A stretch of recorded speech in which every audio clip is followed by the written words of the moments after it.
Isiniwalat ni Julie Dondon Patidongan na isang retiradong judge ang tumutulong umano sa iba't ibang kaso ni Atong Ang. Iniimbestigahan na yan ng Korte Suprema. Balitang hatid ni Ian Cruz.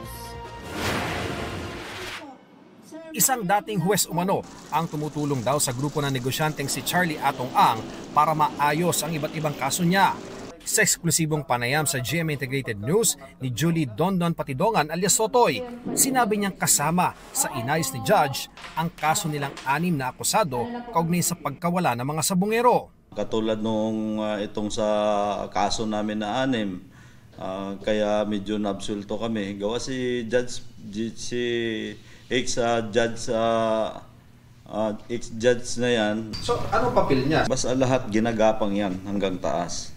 Sabi ni Dondon, si Atong ang mismo nagsabi sa kanya ukol sa partisipasyon ng ex-judge. Kaya naman nalalaman ko kasi nung nagtatago ako o nasa bahay na ako sa Mindanao, tinatawag niya sa akin yan. Magsabi niya, Dondon, magpasalamat ka kay ex-judge kasi siya naayos ng ano natin. Galing siya sa, minsan kasi nasa Japan yan sila.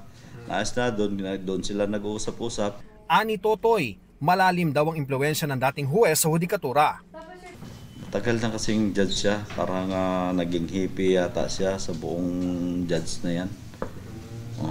So kahit sa panig ng bansa siya? Yes. Sabi ni Justice Secretary Boying Rimulya, iniimbestigahan na ng Korte Suprema ang mga umano'y tiwaling huwes na maaaring kasabwat sa missing sabungero. Information pa lang yan. I gave them something to. Basta I gave them something that they're trying to digest now. But there's more coming. There's more coming. Meron pa kami. Sa isang pahayag, sinabi ng Korte Suprema na may impormasyon na sila ukol dito mula sa Department of Justice.